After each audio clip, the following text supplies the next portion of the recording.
حیرانگی کی بات تو یہ ہے کہ وہ مسلمان جو اللہ کے خوف سے پانی کا ایک قطرہ بھی اپنے حلق سے نیچے نہیں اترنے دیتا کہ اللہ نے منع کیا ہے، ہاں کوئی دوسرا نہیں دیکھ رہا لیکن میرا اللہ تو مجھے دیکھ رہا ہے، وہی مسلمان اسی رب کے منع کیے گئے باقی اعمال کو کیسے اپنی زندگی میں اترنے کی اجازت دے دیتا ہے؟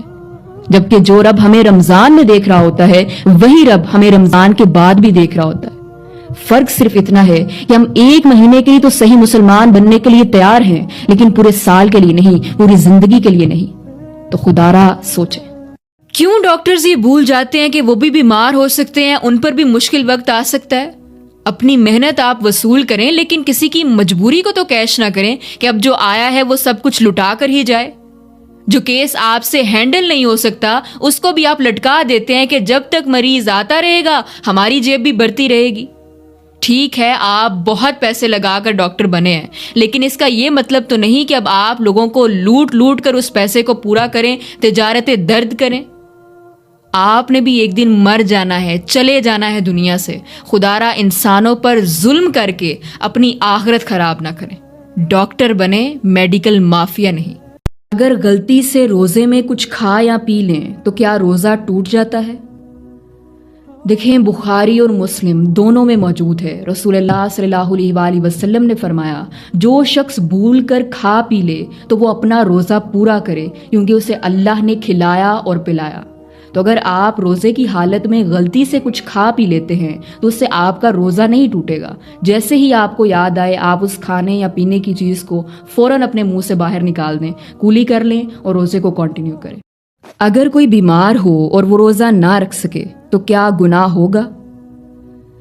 دیکھیں اللہ تعالیٰ قرآن پاک میں سورہ البقرہ ورس 184 میں فرماتا ہے فَمَنْ كَانَ مِنْكُمْ مَرِيضًا أَوْ عَلَى سَفَرٍ، کہ اگر تم میں سے کوئی بیمار ہو یا سفر پر ہو تو وہ بعد کے دنوں میں اپنی گنتی پوری کر لے۔ تو بیماری میں اور سفر کی حالت میں جو روزے مس ہو جائے ان کو آپ بعد میں بھی رکھ سکتے ہیں، اور اگر روزہ رکھنے کی طاقت نہ ہو تو اللہ تعالیٰ اسی آیت میں فرماتا ہے کہ وہ فدیہ دے دے، یعنی ایک روزے کے بدلے ایک وقت کا کھانا ایک مسکین کو کھلا دے۔ تو اگر کوئی بیمار ہونے کی وجہ سے روزہ چھوڑ دیتا ہے تو اسے گناہ نہیں ہوگا۔ کیا عورت کا دوسری عورتوں کو نماز تراویح یا تسبیح نماز پڑھانا جائز ہے؟ دیکھیں حدیث تو بالکل واضح ہے۔ حضرت ام ورقہ رضی اللہ عنہا سے روایت ہے کہ رسول اللہ صلی اللہ علیہ وآلہ وسلم نے ان کے گھر میں ایک مؤذن مقرر فرمایا اور انہیں یعنی حضرت ام ورقہ رضی اللہ عنہا کو حکم دیا کہ وہ اپنے گھر والوں کی امامت کریں۔ تو ایک عورت دوسری عورتوں کی امامت کروا سکتی ہے لیکن وہ صف میں باقی سب عورتوں کے آگے کھڑی نہیں ہوگی بلکہ اسی صف میں عورتوں کے درمیان میں کھڑی ہو کر امامت کروائے گی۔ تو ایک عورت کا دوسری عورتوں کو نماز تراویح یا تسبیح نماز پڑھانا بالکل جائز ہے۔